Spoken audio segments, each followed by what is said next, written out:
हम लोग आधुनिक भारत की क्लास शुरू किए हुए हैं। आधुनिक भारत की क्लास में हम लोग ब्रिटिश शक्ति का विस्तार भारत में किस तरीके से हो रहा है उसका प्रारंभ कर दिए हैं। पिछला क्लास अगर आप लोग देखे होंगे तो उसमें हम लोग बंगाल में किस तरीके से अंग्रेजों को दीवानी हासिल किए, पलासी की युद्ध हुई। और पलासी की युद्ध क्या हुई, वो तो एक षड्यंत्र था। जब अपनों ने गद्दारी कर दिए तो सिराजुद्दौला नदिया जिले भागीरथी के किनारे पलासी के युद्ध में 50,000 की सेना ले जाकर महज 3,000 की सेना 50,000 सेना को हराई। लेकिन ये युद्ध हुआ ही नहीं था, ये पूरी तरीके से षड्यंत्र था। इसके बाद हम लोग देखे थे कि किस तरीके से बक्सर का युद्ध हुआ, जहां इस बार युद्ध हुआ प्रॉपर, जहां मुगल बादशाह की सेना थी, अवध की सेना थी और जो बंगाल के भगौड़े नवाब थे उनकी सेना थी। और तीनों की संयुक्त सेना करमनासा नदी के किनारे बक्सर में लड़ी, जहां भी अंग्रेजों की जीत हुई। और यहाँ से अंग्रेज जो संधि किए, आपको पता है कि मुगल बादशाह को प्रिजनर बना दिए, अवध के नवाब से इलाहाबाद कड़ा का क्षेत्र भी छीन लिए। युद्ध में बोले कि क्षति हुआ है, पैसा लाइए, मैंने हरजाना अभी 50 लाख ले लिए। उसके बाद बंगाल के मुगल बादशाह को बोले कि देखिए बंगाल में, बंगाल उड़ीसा बिहार की हमको दीवानी दीजिए, मैंने पैसा कौड़ी का डिपार्टमेंट हम लोग देखेंगे। देखिए कितना तेज है। तो ये सारी बातों को हम लोग पिछला क्लास में चर्चा कर लिए हैं। आज हम लोग आगे बढ़ते हैं। देखिए जितने लोग आज ही हमको देख रहे हैं उनको हम बता दें कि इसी चैनल पर हम लोग आधुनिक भारत की शुरुआत किए हुए हैं, जिसमें यूरोपीय कंपनी का आगमन हम लोग पहला लेसन पूरी तरीके से पढ़ लिए हैं। यूरोपीय कंपनी का आगमन। इसके बाद हम लोग शुरू किए हुए हैं ब्रिटिश शक्ति का विस्तार। ब्रिटिश शक्ति का विस्तार या उदय कहां पर, भारत में। इसमें हम लोग देख लिए हैं, चाहे वो पुर्तगाल की कंपनी हो, चाहे वो डच कंपनी हो, चाहे ब्रिटिश हो, चाहे डेनिश हो, चाहे आपको फ्रांसीसी हो यानी फ्रांस हो, ये सभी के बारे में हम लोग पहला चैप्टर में पढ़ लिए हैं। और ये हम लोग शुरू किए हुए हैं। इसी में हम लोग पहला लेसन क्लास में पलासी देखे थे, पलासी का युद्ध, और यहीं पर हम लोग देखे थे बक्सर का युद्ध। और बक्सर और पलासी में आप लोग देखे थे कि यहाँ पर तीनों की सेना लड़ी थी, यानी अवध, मुगल और आपको बंगाल के जो भगौड़े नवाब थे उनकी सेना। यहाँ पर पलासी में आपको कौन लड़े थे, तो सिराजुद्दौला। और यहीं पर षड्यंत्र हुआ और सिराजुद्दौला के अपने सेनापति मीर जाफर और बंगाल के कई व्यापारी, चाहे जगत सेठ हुए या स्वयं सिराजुद्दौला की अपनी मौसी घसीटी बेगम, ये सारे लोग का मिली भगत से अंग्रेज पलासी में इनको मारे। और एक तरीके से यहाँ पर दोनों युद्ध से ये बंगाल में पूरी तरीके से स्थिर हो गए। क्या हो गए, तब बंगाल में ये अपना दीवानी हासिल किए। यहाँ तक हम लोग पिछला क्लास में पढ़ लिए हैं। अब आप YouTube पर जो नहीं देखे हैं, प्लेलिस्ट एक एक चीज का बना हुआ है। रीजन कि हम इस चैनल पर हिस्ट्री भी पढ़ाते हैं, ज्योग्राफी भी पढ़ाते हैं, रीजनिंग भी पढ़ाते हैं और करंट भी पढ़ाते हैं। तो सभी चीज का प्लेलिस्ट बना हुआ है और आप लोग उसको देखिए, आपको काफी अच्छा क्लास लगेगी। आपके चाहे कोई भी परीक्षा हो, ऐसा नहीं कि एक टॉपिक पढ़ाते हुए 4 बार हम बिहार पुलिस का नाम लेंगे तभी बिहार पुलिस के लिए इम्पोर्टेंट होगा। 5 बार दरोगा जब तक बोल न दे तब तक ऐसा न लगे दरोगा का है ये नहीं है। 5 बार एसएससी जब तक न बोल दे तब तक एसएससी के लिए है ये नहीं है। आपके सभी प्रतियोगी परीक्षाओं को ध्यान में रख के कम समय में ज्यादा चीज बताने का प्रयास हम किए हैं, जो आपके परीक्षा के दृष्टिकोण से महत्वपूर्ण तथ्य है। और जो लोग पहले से हमको जान रहे हैं उनको ये बात को पूरी तरीके से समझ है कि हमारी पढ़ाने की तरीका क्या है। अब आइए हम लोग क्लास को अब आगे बढ़ाते हैं। अब यहां से हम लोग अब आगे देखते हैं कि बक्सर के बाद, बंगाल के बाद इन लोग का नजर जाएगा मैसूर के तरफ, यानी आंग्ल और मैसूर युद्ध होती है। समझिएगा, अब एक एक चीज को समझिएगा, इसलिए समझिएगा कि आज वाला टॉपिक कितना महत्वपूर्ण है कि जिस समय बक्सर के युद्ध के बाद लगता था कि अब अंग्रेज से सामना कौन करेगा, इनकी सेना से सामना कौन करेगा, उस समय दक्षिण भारत से एक राजा निकल के आए, हैदर अली। अब वो क्या किए आपको आगे पता चलेगी पूरी कहानी, और आपके परीक्षा के दृष्टिकोण से काफी महत्वपूर्ण रहेगी। और ये आंग्ल मैसूर युद्ध में 4 युद्ध हुए हैं, और चारों युद्ध को हम लोग आज ही देखेंगे। वीडियो हम कई बार कहते हैं कि थोड़ा सा लंबा हो सकता है, रीजन क्या होती कि अब आंग्ल मैसूर डाले तो इसको अब अगला लेक्चर के लिए हम नहीं छोड़ते हैं, अब एक ही लेक्चर में चारों युद्ध को हम समाप्त करेंगे आपको समझाते हुए। तो 4 युद्ध हुए आंग्ल मैसूर में। पहले देखिए, आंग्ल जहां भी लिख रहेगा आप समझिएगा कि अंग्रेज लिख रहा है। आंग्ल मतलब अंग्रेज, अक्षरे पकड़ के आप समझिए, आंग्ल अंग्रेज। तो आंग्ल जहां भी रहेगा, आंग्ल मराठा युद्ध, आंग्ल सिख युद्ध, आंग्ल मैसूर युद्ध, मतलब कि आंग्ल मतलब अंग्रेज लड़े हैं। अब बाकी मैसूर मराठा सिख आप समझ रहे हैं। तो आंग्ल मैसूर युद्ध हुई है 4, लेकिन इस युद्ध को समझने से पहले हमको उस समय की भारत की अवस्थिति भी समझना होगा। और भारत की अवस्थिति समझने से पहले अब यहां आइए, देखिए अभी हम मैसूर को भी लेके नहीं आ रहे हैं, सीधा कहिए हटा देते हैं। लीजिए, मैसूर को हटा दिए, पीडीएफ कुछ नहीं है, एकदम शांति से देखना है खाली।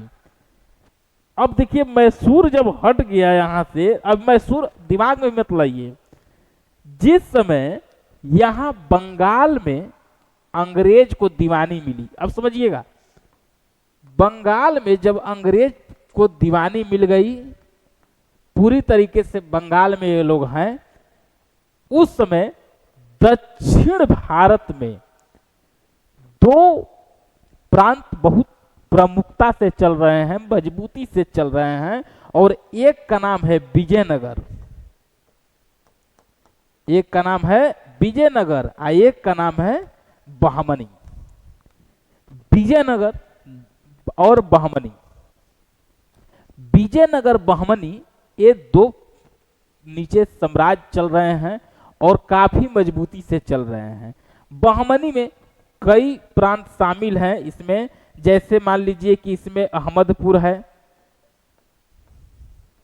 अहमदपुर के बाद बीजापुर भी है, बीजापुर के बाद बीदर भी है, बीदर के बाद गोलकुंडा भी है। गोलकुंडा आपको याद होगा, हम पढ़ाए थे, जो गोलकुंडा के शासक टैक्स लेके अंग्रेजों को व्यापार करने के लिए दिए थे आजादी।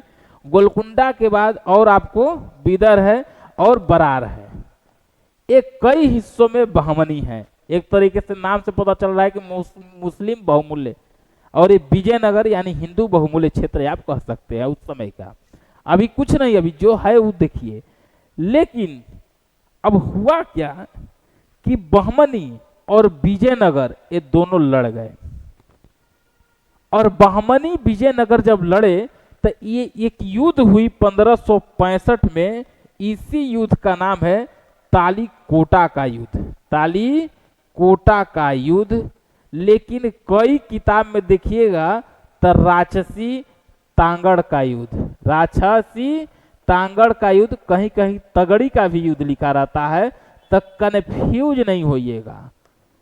अब इस युद्ध में बहमनी और विजयनगर, अभी देखिए ना अंग्रेज का नाम है ना मैसूर का नाम है, ये दो दक्षिण भारत में साम्राज्य चल रही है, एक विजयनगर एक बहमनी।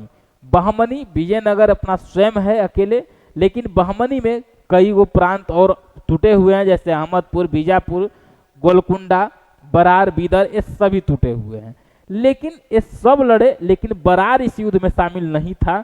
इस युद्ध में शामिल यही थे, बीदर, गोलकुंडा, अहमदपुर, बीजापुर ये शामिल थे, लेकिन बरार इस युद्ध में शामिल नहीं था। हालांकि हिस्सा बहमनी का ही था, लेकिन वो इस युद्ध से अपना किनारा किया था, ऐसा मानना है। ये तालीकोटा का जब युद्ध हुआ तो बहमनी विजयनगर को हरा दिया। ऐसे काटेंगे तो समझ लीजिए कि हार गया, और विजयनगर ही हारा। और इसी में से एक प्रांत निकल के जो यहां आया, इसको हम लोग मैसूर कहते हैं। देखिए, ये पहले विजयनगर, बहमनी, ये दोनों लड़े, विजयनगर हारे, और यहीं से एक साम्राज्य यहां मैसूर निकल के आए। और इस मैसूर का आप कह सकते हैं कि इस मैसूर का जो संस्थापक ओडियार थे। पहले उस समय की कहानी सुन लीजिए, ओडियार वंश थे, या वाडियार भी कहीं कहीं लिखा रहता है, ओडियार या वडियार थे, और ये लोग मैसूर की स्थापना किए थे। बात समझ गए? ये हम लोग 1565, यहाँ हम लोग 1610-12 तक पहुंच गए, यानी 1612 में मैसूर की संस्थापक कह सकते हैं कि ओडियार वडियार थे। और यही ओडियार वंश में एक राजा थे, यहीं पर समझ लीजिए, अभी कहानी को लिंक किया तो यहीं पर लिख लेते हैं। यहीं पर कृष्ण राज एक राजा थे, कृष्ण राज, चिक्का कृष्ण राज कहिए, लेकिन चिक्का लिखेंगे तो आप लोग कंफ्यूज हो जाइएगा, इसलिए हम कृष्ण राज पर समझाते हैं। पीडीएफ में चिक्का कृष्ण राज लिखा रहेगा, ये ध्यान रखिएगा। अभी कृष्ण राज हम लिख देते हैं खाली नाम के लिए, क्वेश्चन नहीं आती है इधर से। लेकिन अगर पूछ दे कि ओडियार वंश के संस्थापक, जो मैसूर के संस्थापक थे, तो ये ओडियार वंश। क्यों हम बता रहे हैं कि हम मैसूर शुरू करेंगे, तो जब मैसूर खत्म होगा चौथा युद्ध में, तो आएंगे वहीं पर भी ओडियार, वहां पर भी आएंगे कृष्ण राज, जो नाबालिग है 3 लाख से, इन्हीं से सहायक संधि पर साइन करा जाएगा। ये नहीं है, वो अलग कृष्ण राज रहेंगे। एक कृष्ण राज जो थे, ये एक तरह से नाम मात्र के राजा थे, नाम मात्र के। ये जो चिक्का कृष्ण राज थे, ये नाम मात्र के शासक थे, यानी राजा थे। और यहाँ नेतृत्व इस मैसूर का 2 व्यक्ति कर रहे थे। एक भाई ही थे नंदराज और देवराज। कौन कौन थे? तो नंदराज और देवराज। और इस मैसूर की राजधानी हुआ करती थी श्रीरंगपट्टनम। श्रीरंगपट्टनम ये इसका मैसूर का राजधानी हुआ करता था। ये बात समझ गए? इसके बाद यहीं पर जब ये लोग नेतृत्व कर रहे हैं, नाम मात्र के राजा हैं, तो यहीं पर एक सिपाही के तौर पर एक व्यक्ति आते हैं। यही व्यक्ति का नाम है, सिपाही के तौर पे, सिपाही के तौर पे एक व्यक्ति आते हैं हैदर अली। एक सिपाही के निचले पायदान यानी पोस्ट पर थे हैदर अली। हैदर अली के पिता का नाम क्या था? क्योंकि इनके पिता भी यहाँ सेना में शामिल थे, इसीलिए हम आपको कह रहे हैं कि इनके पिता का क्या नाम था। ऐसे एग्जाम में नहीं, लेकिन अगर बड़े स्तर के परीक्षा में अगर आपसे पूछ दे कि हैदर अली के पिता का नाम क्या था, तो आप बता दीजिएगा फतेह मोहम्मद। फतेह मोहम्मद, इनके पिता का नाम था फतेह मोहम्मद। और ये भी यहाँ पर सेना के रूप में थे, ये भी यहाँ पर सिपाही सेना के रूप में थे। ये बात समझ गए? लेकिन यहाँ छोटे मोटे राजा आपस में युद्ध करते रहते थे, धीरे धीरे युद्ध होता था, और हैदर अली उसमें बहुत अच्छा करते थे। और हैदर अली का ट्रांसफर करते करते करते करते नंदराज इनको प्रमुख सेनापति के पोस्ट पर लेके चले आए। और इतना अच्छा प्रदर्शन हुआ कि वही मैसूर में डिडीगुल जो जगह था, डिडीगुल नीचे लिख देते हैं, डिडीगुल, इस डिडगुल का इनको एक तरीके से फौजदार बना दिया गया, प्रशासनिक देख रेख इनको। और जब डिडगुल के हेड बने तो ये आधुनिक शस्त्रागार का वहां पर निर्माण किए, क्योंकि इनको लग रहा था, सेना थे ही, कि हमको लड़ना है तो ये सारी चीजों को लेके ही चलना होगा। यानी डिडगुल में आधुनिक शस्त्रागार का ये निर्माण करते हैं। इतना बात समझ गए? जब इतना बात आप लोग समझ गए तो अब ये मैसूर से बनने से पहले की कहानी और मैसूर के स्टार्टिंग की ये कहानी, ये आप समझ गए कि नहीं समझे? अब पेज हम बदल देते हैं। अब यहाँ एक और मैप हम बनाते हैं। देखिए, जितना मैप बनाइएगा उतना ही समझ में आएगा। अब देखिए यहाँ पर, यहाँ अब आपको पता है कि यहाँ बंगाल है, जहां का दीवानी अंग्रेज को मिला हुआ है, आपको ये भी बात पता है। यहां अभी जो हम लोग हिस्सा देख रहे थे, अभी यही हिस्सा है मैसूर। मैसूर, यहीं पर एक छोटा सा और एक प्रांत है, त्रावणकोर। त्रावणकोर, यहां पर एक जगह है गोवा, और यहीं से आपको जो हिस्सा है इधर ही, इस सब मराठा का एरिया है, मराठा, समझिएगा। और यहां पर आप कर्नाटक का युद्ध जी हम लोग पढ़ रहे थे, तो आपको पता है कि यहां पर है कर्नाटक। कर्नाटक यही ना मद्रास हम लोग देखे थे। और यहां पर ऊपर में, यहां समझ लीजिए हैदराबाद के यहां निजाम है, यानी निजाम कहिए हैदराबाद के। और यहां पर एक और है जिसको कहा जाता था उत्तरी सरकार। ये हम दक्षिण का स्थिति बनाए हैं, उस समय ये दक्षिण की स्थिति थी। ये भी स्थिति देख लीजिए, ये स्थिति के अनुसार अब ये मैसूर है सिर्फ यहाँ। अब ये मैसूर के गोतिया दयात को देख लीजिए। देखिए, बंगाल में अंग्रेज बैठे हुए हैं, बंगाल कर्नाटक का युद्ध देखिएगा तो ये मद्रास में भी बैठे हुए हैं, यानी कर्नाटक से भी अच्छे संबंध है, आपको पता है। और यहाँ पर एक किला भी है, बताइए कौन सा किला है, बताइए।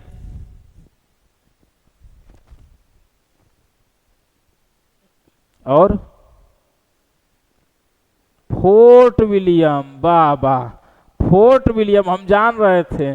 फोर्ट विलियम हम बताए थे ना पिछला क्लास में कि ये कहाँ है, तब बंगाल में। यहां पर क्या था, जॉर्ज फोर्ट किला। आपको पता है कि फोर्ट इंग्लिश शब्द है, उसका हिंदी होगा किला। तो जॉर्ज किला ये लोग मद्रास में बनाए हुए थे यहाँ, और यहाँ पर था फोर्ट विलियम। यही ना किलाबंदी के लिए सिराजुद्दौला रोका था, तो ये युद्ध की स्थिति बनी थी, जो ब्लैक होल की घटना से हम जोड़े थे उसको। और यहाँ पर ये है कर्नाटक।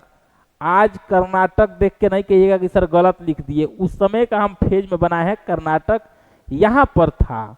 लेकिन अब यहाँ के हिस्सा में आज तमिलनाडु है, यहाँ पर कर्नाटक है, लेकिन उस समय यहाँ पर कर्नाटक है, इसलिए इसको थोड़ा सा जोड़िएगा। अब यहाँ के बाद इस सारे, जब मैसूर के अब शासक कौन है, मैसूर के अब हैदर अली हेड बने हुए हैं, हैदर अली। अब इसमें अब ज्यादा कुछ बताने वाला नहीं है, नहीं तो अभी लंबा चल जाएगा। इंपोर्टेंट यहां से क्वेश्चन आपसे नहीं, ये जानकारी के तौर पे बस हम बताए हैं, क्योंकि यही ओडीआर पे ला के छोड़ेंगे। ओडीआर से शुरू किए, ओडीआर पर खत्म करेंगे। तुमसे शुरू हुई कहानी और तुम ही पर खत्म करेंगे कहानी। ये ओडीआर वंश की हम बात करेंगे। अब यहाँ जब हैदर अली जो हैं, ये पूरी तरीके से ये जब शासक बन गए हैदर अली, तो ये अब क्या करेंगे, तो हैदर अली जब शासक बने, डिडगुल में एक आधुनिक शस्त्रागार, आपको पता है कि फ्रांसीसियों से बहुत अच्छा संबंध था मैसूर का, यही समझिए। फ्रांसीसियों का बहुत अच्छा संबंध था मैसूर से, चाहे वो हैदर अली हो चाहे टीपू सुल्तान हो। जब जब जरूरत पड़ी है फ्रांसीसी की, तब तक फ्रांसीसी मैसूर के साथ थे। हालांकि अब मैसूर की स्थिति फ्रांसीसियों की स्थिति अगर खराब हो जाए तो फिर अब कैसे कोई साथ देगा। हालांकि फ्रांसीसी इनको हमेशा साथ देते थे, क्यों? क्योंकि अंग्रेज से ये भी तो लड़ते थे। तो अब जो लड़ रहा है दुश्मन का दुश्मन दोस्त हो जाता है, सुने हुए हैं ना। तो इस तरीके से जब चीजें बढ़ते चली गई तो ये राजा हैं और ये धीरे धीरे युद्ध कर रहे हैं। और जैसे जैसे साम्राज्य मैसूर का बढ़ रहा है, भारी टेंशन में मराठा और भारी टेंशन में निजाम कि कैसे बढ़ रहे हैं आखिर। और अब अंग्रेज यहाँ बैठे हुए हैं सेंटर पर। यहाँ पर मुंबई भी है जहां अंग्रेज को पता ना कि दहेज में मिल रहा है। तो अब अंग्रेज क्या हुआ कि अंग्रेज देखे कि त्रावणकोर भी हमारा ही अपना है, ब्रिटिश कंपनी का ये बात मानता था। यहाँ हम है ये हैं, कर्नाटक में ही है ये हैं, मराठा मजबूत है। तब मराठा से डायरेक्ट अभी टकराने की हिम्मत अंग्रेज नहीं करेंगे, इतना मूर्ख नहीं है, ये बहुत कूटनीति से चल रहे हैं। और अब आए मैसूर। तो मैसूर पर हमला आखिर क्यों करेंगे? मैसूर पर हमला का कारण अगर हम आपको बता दें यहीं पर, तो कारण का मतलब कि जिस तरीके से बंगाल समृद्ध था, क्या व्यापारिक रूप से हो, वैसे ही मैसूर भी यहाँ पर कृषि समृद्ध क्षेत्र है। कृषि समृद्ध, यहाँ पर रेशम का व्यापार बहुत होता था। सबसे बड़ी बात कि बंदरगाह माहे यहीं पर स्थित है, जहां से मसाला का कारोबार यहाँ पर खूब होता था। देखते थे ना कि यहीं पर कोचीन में आए थे, केरल में कौन आए थे? केरल में, तो केरल में आए थे पुर्तगाल के, वो कौन 1498 में वास्को डिगामा आए थे ना। तो इसीलिए ये इसी के एरिया में था मैसूर के। और मैसूर में चंदन की लकड़ी काफी, उस समय भी, आज भी है चंदन की लकड़ी इस एरिया में, लेकिन उस समय भी चंदन का महत्व क्या था आप समझिए। ये सारे चीज मैसूर में मौजूद थे। तो अब समझ लीजिए इतना ही कि अब मराठा और मैसूर या निजाम, अब यहाँ के राजा में क्या थी कि लोग आपस में ही लड़ते थे, एक दूसरे से एक मतलब दुश्मन की भाव देखते थे, कहिए ठेठ में एकदम, कि लोग एक दूसरे को देखना, इसी का फायदा बाहरी कंपनियां उठा रही, उसी का फायदा बाहरी कंपनी उठा रही है। क्यों? क्योंकि ये लोग आपस में ही, मराठा बढ़ रहा है तो इसको भी टेंशन नहीं बढ़ रहा है तो कहीं हमारे अगला नंबर नहीं ना है, इसीलिए। और हालांकि हैदर अली काफी मजबूत हो गए थे। हैदर अली जैसे ही शासक बने 1761 में, उसके बाद से स्थिति बहुत मजबूत किए और सेना पर भी पैसा खर्चा किए। डिडगुल में आधुनिक शस्त्रागार बनाए थे, फ्रांसीसियों के सहायता से यूरोपीय तर्ज पर अपने सेना को भी ये पूरा ट्रेंड कर दिए थे। और ये सारे चीजों के बाद लेकिन मराठा को नहीं रह गया और मराठा इनके पर हमला कर दिए।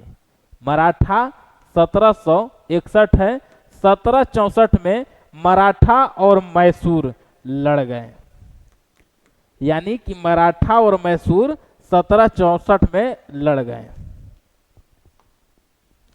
मराठा और मैसूर ये दोनों 1764 में लड़े। और जब लड़े तो अब देखिए अंग्रेज सीधा निजाम को, जैसे कि निजाम हमेशा दोनों तरफ मिलकर रहते थे, जहां ही फायदा देखते थे वहीं निजाम रहते थे।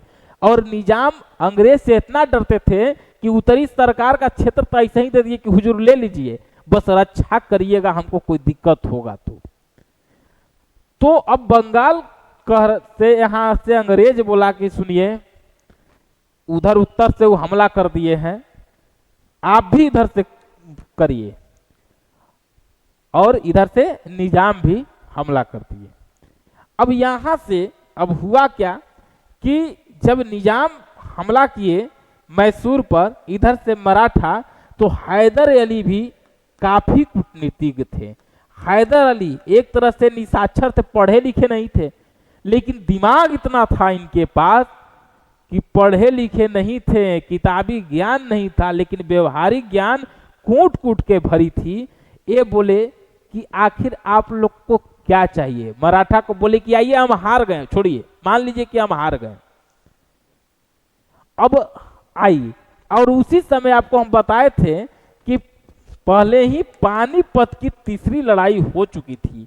पानीपत की तीसरी लड़ाई किसके किसके बीच, अहमद शाह अब्दाली के बीच और मराठा के बीच। उसको हम मराठा में जोड़ेंगे, अभी सिर्फ जोड़िए ताकि उस युद्ध में मराठा की नुकसान हुई है उसी के जिक्र हैदर अली किया कि आप क्यों हमला कर रहे हैं, आपको पैसा चाहिए, हम दे रहे हैं, हार मान गए, लीजिए पैसा।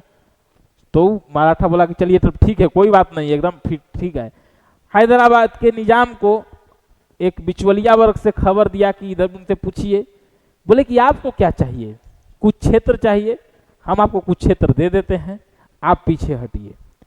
यानी कि त्रिगुट बना था, त्रिगुट बना था किसके लिए, तो त्रिगुट बना यहां पर त्रिगुट किसका किसका बन गया, मराठा, निजाम और अंग्रेज, और इधर कौन है, हैदर अली। लेकिन देखिए अपने कूटनीति से ऐसा एक गेम किए कि मराठा पीछे हटे, निजाम पीछे हटे, अब अंग्रेज को बोले कि अब आइए। और जो अंग्रेज को बोले आइए तो 64 में है हैं हम लोग। अब यही आपको 1767 से 69 यही युद्ध हम लोग देखते हैं, आंग्ल मैसूर युद्ध। क्या देखते हैं, आंग्ल मैसूर युद्ध, यही 1767 से 69। पहले समझिएगा, स्टार्टिंग में युद्ध के मराठा, निजाम, अंग्रेज एक साथ हैं, लेकिन हैदर अली भी अपना दिमाग लगाएं और इनको पैसा दिए कि लीजिए आप किनारे हटिए। निजाम को बोले कि आप भी किनारे हटिए तो मेरे साथ ही आइए। और उसके बाद अंग्रेज को बोले करे बात तय, देखिए मैसूर से मद्रास तक चढ़े हैदर अली। अब अंग्रेज पीछे हट रहे हैं, लेकिन मद्रास में जो जॉर्ज किला है वहां पर बैठे हैदर अली। ये किला में जाके यहाँ हैदर अली बैठे, यहाँ मंगलौर तक जीत गए, कई क्षेत्र यहाँ जीतते हुए कर्नाटक में जो जो उसका था सबको लपेटते यहाँ मैसूर के जो राजा थे शासक हैदर अली यहाँ मद्रास में बैठे उसके किला में। संधि करने वाला आदमी जो जीतल है वो बैठा रहता है, जो हारल है वो खड़ा है। जिस अंग्रेज सेना से लोग डर रहे थे, हालत बिगाड़ दिया हैदर अली। देखिए उसी के गढ़ में जाके जीत के बैठे हुए हैं, बोले कि संधि कर लिया जाए। वो भी बोला कि चलिए हम यहां से हम लोग संधि किए। तब मद्रास में जब बैठे हैं तो वही यहां पर हुई मद्रास की संधि। और मद्रास की संधि में यही हुआ कि पहली बात कि जो जीता हुआ क्षेत्र है उसको वापस किया जाए। देखिए भारत के राजा का एक कमियां बता रहे हैं, ये लोग अगर किसी क्षेत्र को जीतते थे और हारने वाला व्यक्ति अगर हाथ गोड़ जोड़ लिया, कहते थे कि ठीक है तुम स्वीकार कर लिया ना कि हम हारे हैं, आगे से ध्यान रखना। लेकिन अंग्रेज देखिए कितना तेज थे, बक्सर हाले सिराजुद्दौला को वहां पलासी आ रहे, लेकिन कोई दया दिखाए तो वो लोग दया नहीं दिखाते थे। लेकिन भारतीय जो शासक थे वो दया भाव दिखाते थे, विजित क्षेत्र को वापस किए। और वापस नहीं किए, इसके बाद भी युद्ध होगा, मंगलौर की संधि वहां भी वापस करेंगे और यहां से जीता हुआ क्षेत्र वापस। लेकिन हैदर अली बोले कि यही जो खर्चा हुआ है तुम्हारा मद्रास आने में, युद्ध का हर्जाना दो। हर्जाना सबसे बड़ी बात बोले कि अगर अब हमारे मैसूर पर कोई बाहरी हमला किया तो तुम हमारा साथ दोगे। क्या दोगे, तो तुम हमारा साथ दोगे। और जब तुम हमारा साथ दोगे उसके बाद जो क्षेत्र है वो वापस हो गया, यहां से सब कुछ अपना चलने लगा। ये बात समझ गए। अब जब ये समझ गए तो अब द्वितीय की तरफ बढ़िए। अब यहां से जब सब चीजें चल रही है तब तक यहां हम लोग कब हैं, तो 1769 में ये युद्ध समाप्त हो गई। लेकिन मराठा और हैदराबाद, मराठा मैसूर ये हमेशा लड़ते रहते थे। देखिए 64 में लड़े, फिर 67 में साथ दिए, और फिर यहां पर जो द्वितीय आंग्ल मैसूर है वो शुरू होता है 70-80 से 84, 70-80 से 84 द्वितीय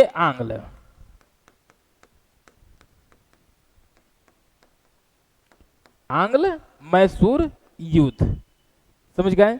जब द्वितीय आंग्ल मैसूर युद्ध हुआ तो 1769 में हुआ और 1771 में फिर से मराठा लड़े। किससे? तब मराठा हैदर अली से लड़े, मराठा हैदर अली लड़े। अब जब मराठा हैदर अली लड़े, अब यहां से अब फ्रांस में थोड़ा सा चलिए। फ्रांस में जो फ्रांसीसी का हमेशा समर्थन किया है यहाँ मैसूर, चाहे हैदर अली हो चाहे टीपू सुल्तान हो। टीपू सुल्तान तो जैकबियन दल का सदस्यता भी लिए हुए थे, स्वतंत्रता का वृक्ष लगाए हुए थे। तो ये जब हमला हुआ, ये दोनों लोग आपस में लड़े, तो यहां पर जो हिस्सा है यहां माहे, जो अभी बताया ना कि बंदरगाह माहे, तो इस बंदरगाह पर अंग्रेज हमला किए। ई बंगाल में जो बैठल है मद्रास में अंग्रेज, यहां हमला किए।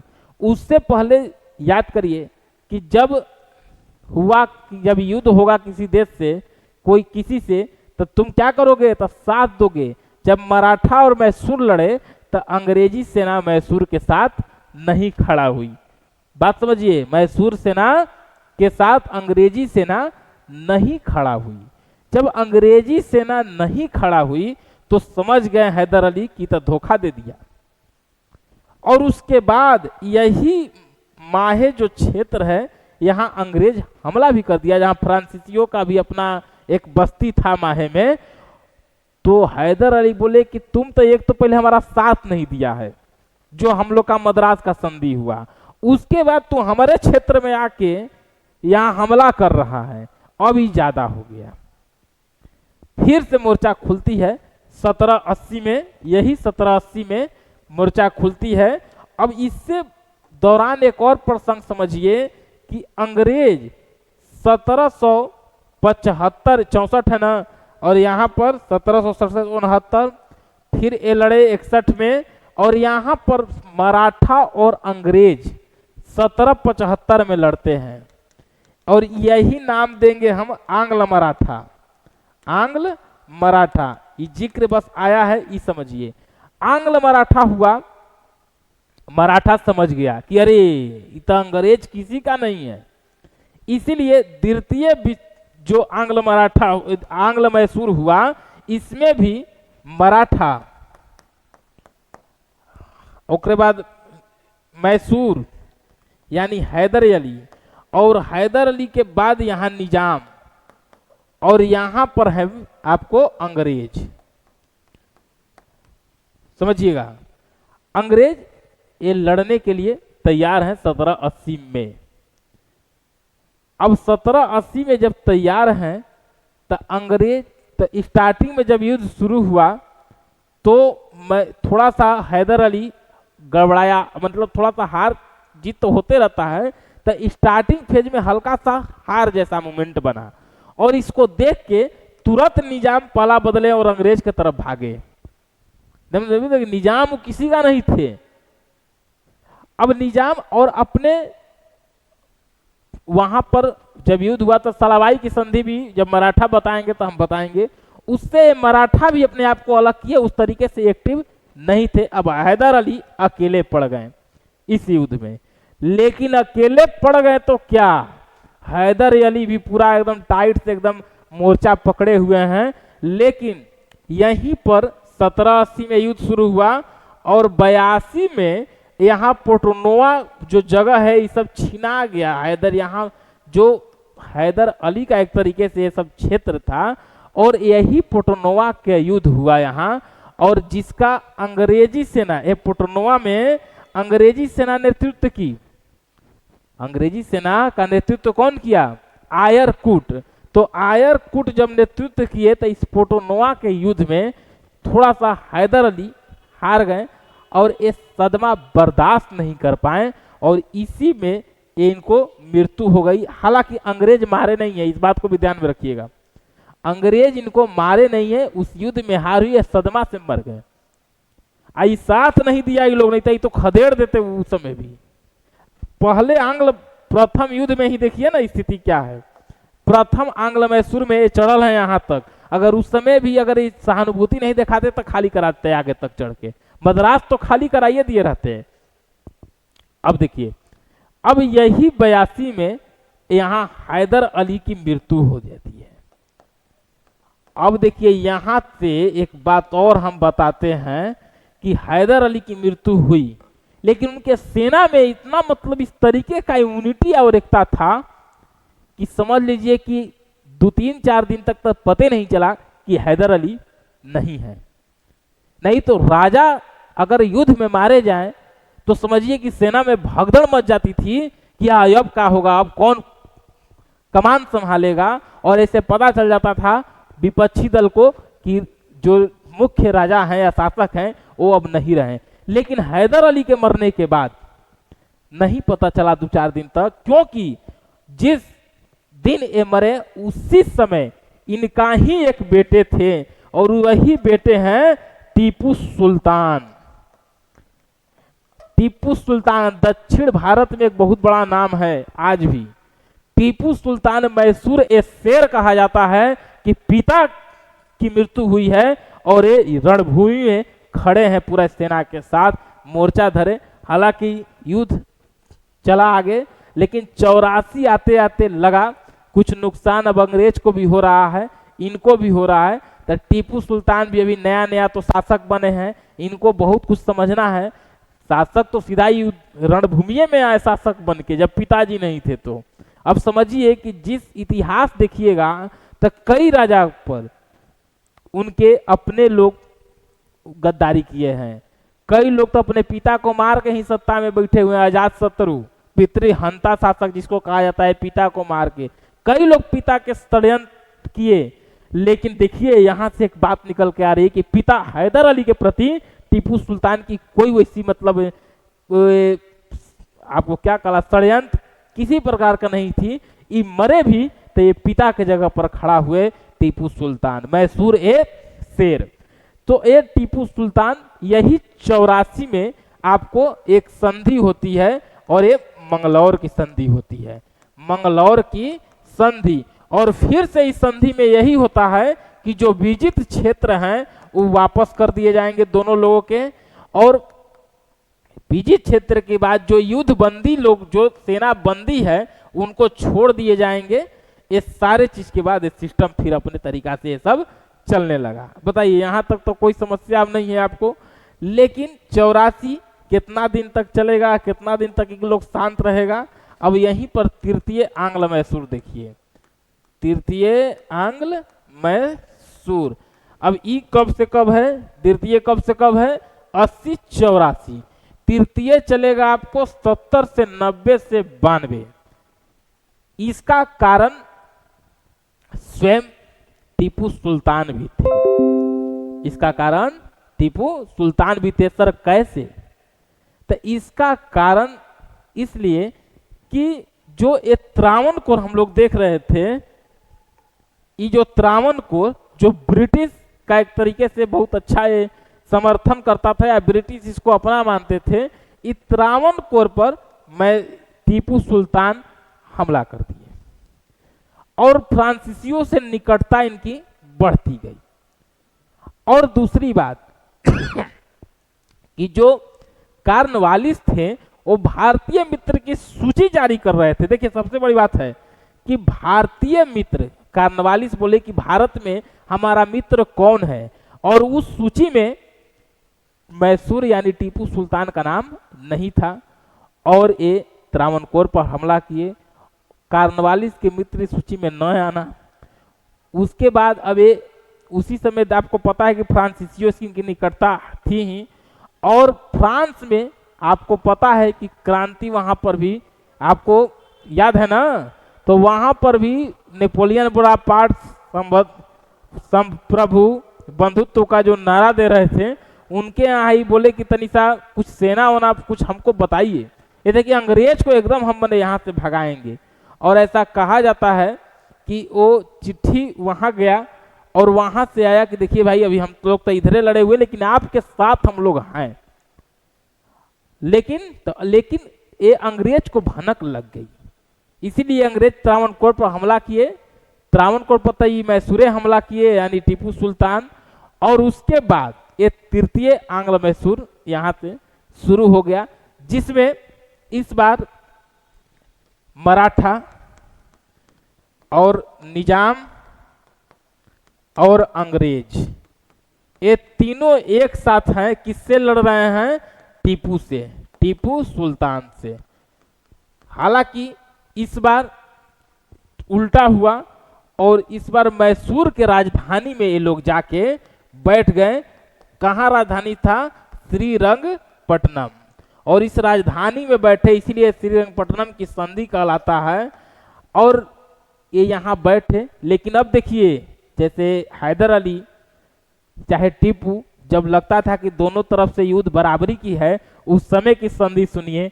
इस बार टीपू भारी मत से हारे हुए हैं, यानी हर जगह से हारे हुए हैं। और इनको बोला गया कि अब आइए, जब राजधानी में बैठ गया विपक्षी तब कुछ बचा राजा के लिए? तो नहीं, अब अंग्रेज बैठा है टीपू सुल्तान के सामने, नहीं तो हैदर अली बैठल थे अंग्रेज के किला में। अब जब यहां पर टीपू, तब इनसे कहा गया कि सुनिए ये आप कुछ क्षेत्र हम लोग को दे दीजिए, सब छोड़िए बाद में दीजिएगा, लेकिन पहले 3 करोड़ रुपया हर्जाना दीजिए। जैसे कि बड़ा खर्चा हुआ है, एट ए टाइम तो 3 करोड़ होगा नहीं, तो ऐसा कहा जाता है कि इनके 2 बेटों को ये ले गए अपने यहाँ की जब जमा कर दीजिएगा तब बेटा को ले जाइएगा। उसके बाद इनसे क्षेत्र कुछ लिया गया, क्षेत्र कुछ कम हो गया। यहाँ से क्षेत्र जब चले गए तो अब टीपू सुल्तान यानी मैसूर का क्षेत्र भी सिमट गया। जब ये सारे चीज हो गए तो अब यहाँ से एक और हुआ है चौथा, इसमें जान नहीं है, ये 1799। अब क्षेत्र तो ले ही लिए, पैसा ले ही लिए, खजाना खाली कर दिए। अब ये 1799 में क्या है? तो यही 1799 में है कि यह इस युद्ध का एक ही उद्देश्य था कि टीपू सुल्तान को मारना। अगर टीपू सुल्तान हैं और फ्रांसीसी इनका मदद करेंगे तो आज नहीं तो काल, 4 साल बाद, 5 साल बाद ये फिर हमसे लड़वे करेंगे। इसलिए जो ये युद्ध हुआ, ये युद्ध जब उनको मारना ही था तो इसी में एक संधि नहीं हुआ। हालांकि टीपू सुल्तान मारे गए, और टीपू सुल्तान जब मारे गए तो यहीं पर जो ओडियार से हम शुरू किए थे, इसी ओडियार के शासक थे कृष्णराज।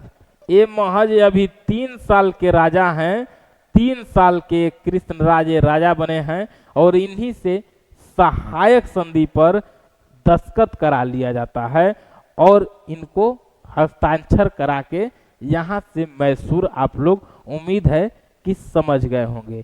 बताइए कोई दिक्कत? देखिए अभी पीडीएफ में सारा कुछ लिखा रहेगा, इनडायरेक्ट में समझिए एक बार रिवीजन के तौर पर। हम लोग मैसूर पढ़ रहे हैं, आंग्ल मैसूर। मैसूर बनने से पहले दक्षिण भारत की कहानी है कि 2 साम्राज्य थे, विजयनगर और बहमनी।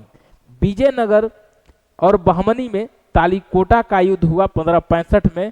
बहमनी में कई प्रांत में बटे थे, चाहे वो अहमदपुर हुए, बीजापुर हुए, बरार हुए, गोलकुंडा हुए, बीदर हुए, लेकिन तालीकोटा के युद्ध में बरार को छोड़ के सभी शामिल हुए बहमनी के तरफ से, लेकिन बरार नहीं। बरार भी बहमनी का ही हिस्सा था, लेकिन इस युद्ध में हिस्सा नहीं था। इस युद्ध में विजयनगर की हार हुई, और विजयनगर की हार के बाद से ही एक जो क्षेत्र बना वही क्षेत्र मैसूर बना, जिसका स्थापना संस्थापक कह सकते हैं ओडियार वंश थे। और यही ओडियार वंश आपको 1612 में इसकी स्थापना होती है मैसूर में। और मैसूर प्रांत के स्थापना के बाद यहाँ पर जो हेड बनते हैं कृष्ण राज। तो कृष्ण राज जब हेड बनते हैं, चिक्का कृष्ण राज, जो एक नाम मात्र के मात्रक एक तरह से सिर्फ राजा हैं। इस मैसूर को देख रहे हैं 2 भाई, एक नंदराज और एक देवराज। और यही पर सिपाही के पोस्ट पर हैं हैदर अली। इनके पिता यानी हैदर अली के भी पिता इस सेना में ही थे और उनका नाम था फतेह मोहम्मद। और इस जब युद्ध होती थी छोटा मोटा, तो उस युद्ध में हैदर अली का प्रदर्शन काफी अच्छा रहता था, जिसके वजह से नंदराज इनका हमेशा ट्रांसफर करते रहते थे। एक समय ऐसा आया कि इनको प्रमुख सेनापति तक छोड़िए, इनको डिडगुल जो वहां का एक क्षेत्र था उसका फौजदार यानी प्रशासनिक हेड बनाकर भेजा गया, जहां पर ये आधुनिक शस्त्रागार फ्रांसीसियों की मदद से ये वहां पर बनवाए, क्योंकि इनको पता था कि आगे हमको बहुत युद्ध लड़ना है।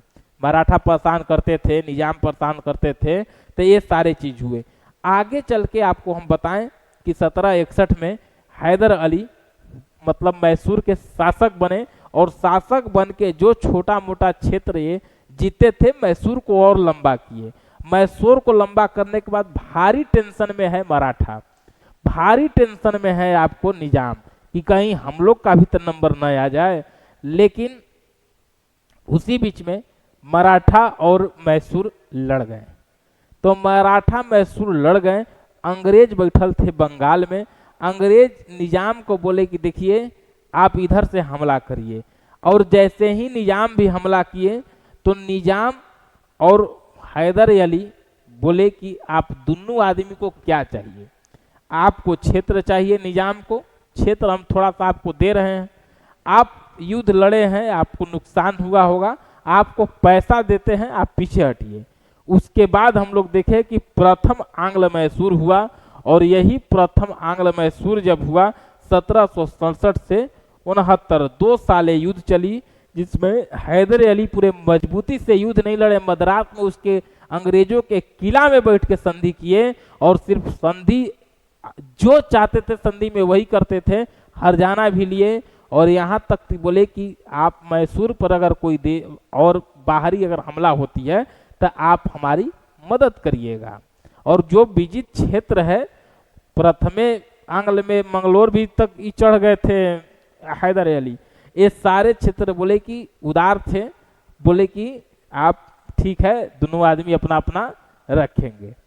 उसके बाद धीरे धीरे चीजें चलती गई, लेकिन कितना दिन तक होगा, फिर आपको 80 से 84 द्वितीय आंग्ल मैसूर हुआ। और ये द्वितीय आंग्ल मैसूर में आपको हम बताएं कि द्वितीय आंग्ल मैसूर में मराठा क्यों, तो मराठा 1775 में जो आंग्ल मराठा बताएंगे तब प्रथम आंग्ल मराठा युद्ध हुआ है। तो जैसे ही मराठा युद्ध हुआ वैसे ही मराठा भी समझ गए कि अंग्रेज किसी का नहीं है, इसीलिए पूरे मजबूती से मैसूर का साथ दिए, यानी हैदराबाद के निजाम का साथ दिए। और हैदराबाद का निजाम और मराठा ये दोनों मिलके निजाम तो साथ दिए कि मराठा जो युद्ध हुआ 1775 में, तो आंग्ल मराठा युद्ध हुआ। तो आंग्ल मराठा यहाँ, तो निजाम बोले कि जी हम भी हैं साथ में। इन तीनों लोगों की संयुक्त सेना अपना हैदर अली के साथ बढ़ गए युद्ध के लिए। लेकिन स्टार्टिंग में थोड़ा सा हार जैसा मोमेंट बना, तो निजाम पाला बदल लिए। उस समय 1775 में जो आंग्ल मराठा हुआ था, वहां पर सालबाई की संधि हुई, जो कि हम बताएंगे आंग्ल मराठा में डिटेल। और ये संधि से मराठा भी उस तरीके से एक्टिव नहीं थे। और यहीं पर आपको फिर आगे एक पोटरनवा का युद्ध हुआ, जिसमें हैदर अली की एक तरह से थोड़ा हार हुई। ये सदमा बर्दाश्त नहीं कर पाए हैदर अली, जिनकी मृत्यु हो गई। उनके मरने के साथ ही रणभूमि में लड़ने के लिए तैयार हैं इनके बेटे टीपू सुल्तान, मैसूर ए शेर। और टीपू सुल्तान खड़ा हुए, यानी 2 साल इसमें युद्ध लड़े हैं बाबूजी और 2 साल बेटा। 82 के बाद ये युद्ध जब 84 तक लगा कि भाई दोनों लोगों का नुकसान हो रहा है, तो यही मंगलौर की संधि होती है। और इस संधि में होता है कि जो विजित क्षेत्र है फिर वापस करिए, जो लोग बंदी हैं दोनों तरफ उनको वापस किया जाएगा। और ये यहाँ से सब चीजें चलने लगी। इसके बाद आपको बताएं कि 90 से 92 तृतीय आंग्ल मैसूर हुआ, और इसमें मराठा निजाम अंग्रेज ये एक साथ आए। टीपू सुल्तान के साथ मराठा इसीलिए नहीं आते थे कि ऐसा माना जाता है कि टीपू सुल्तान दक्षिण भारत में धर्म परिवर्तन कराते थे, मतलब मुस्लिम बनाते थे, और मराठा हिंदू हैं। और इस तरीके से इनकी रवैया से वो लोग नाखुश थे, इसीलिए टीपू सुल्तान का साथ वो सब नहीं देंगे मराठा, और यहाँ से तीनों लोग मिलके यहाँ पर टीपू सुल्तान से लड़ेंगे।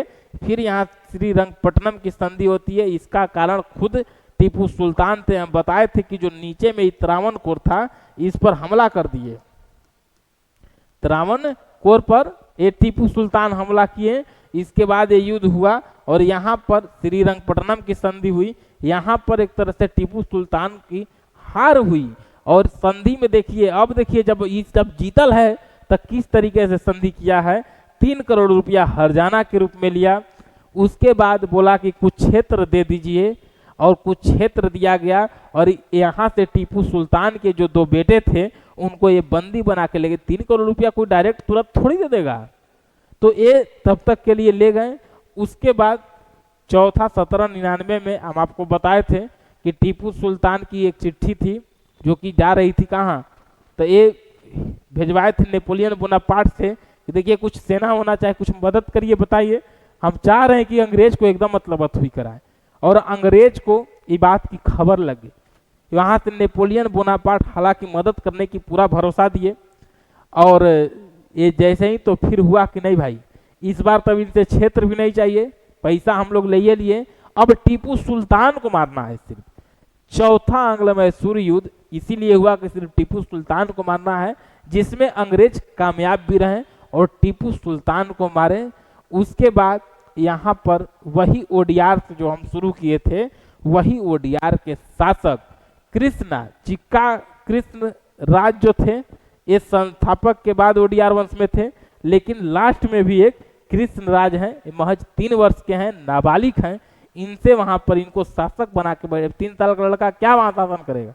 अंग्रेज यही सब काम किया है, अभी तो आगे अभी और बताएंगे हम। ये इनसे साइन करवा लिया, साइनो करने आएगा, लेकिन हालांकि इनसे साइन करवा लिया जाता है। उसके बाद ये यहाँ से मैसूर की कहानी लगभग ऑलमोस्ट समाप्त होती है। यहाँ से सहायक संधि पर जैसे ही ये साइन किए, वहां से सब अब मैसूर आप लोग समझ गए होंगे। यहाँ तो कोई दिक्कत। वीडियो कैसा लगा, क्लास कैसा लगा, अपना फीडबैक जरूर दे दीजिएगा। इसके बाद हम लोग अब आंग्ल मराठा देखेंगे, आंग्ल सिख देखेंगे, विस्तार खत्म। फिर 57 की क्रांति के बाद देश आजाद करा देंगे गांधी जी को लाके, आधुनिक भारत खत्म। और उम्मीद करेंगे कि आप लोग को बेहतर तरीका से समझ में आ रहा है और आगे की भी सभी क्लासें आपको समझ में आई।